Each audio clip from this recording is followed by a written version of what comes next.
Untuk membawa perlengkapan dan kebutuhan saat dalam melakukan perjalanan mudik atau berangkat keluar kota maupun keluar negeri, sudah tentu memerlukan tas koper.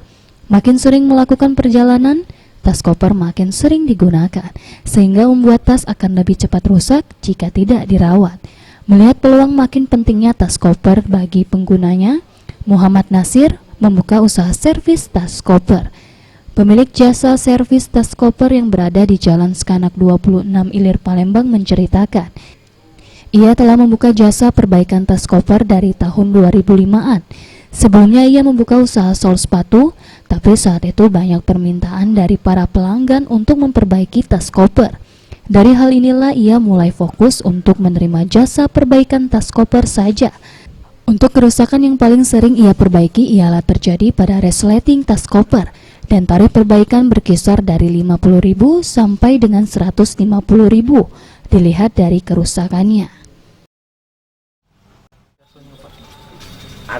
Iya. Itu nyingok kerusakannya, misalnya seperti koper ini ada mencapai 100, yang rendah 75, ada yang 50, atasnya 50 lah. Kan.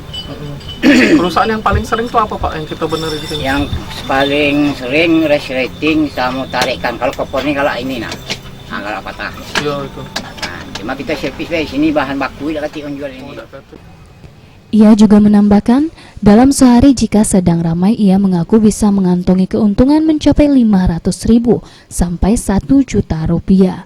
Untuk kendala jika terjadi kerusakan yang harus diganti, seperti patah di bagian pegangan tas koper, ia butuh mencarinya langsung keluar kota. Dan jika pun ada, harganya mahal. Maulana Yusuf, Sriwijaya TV.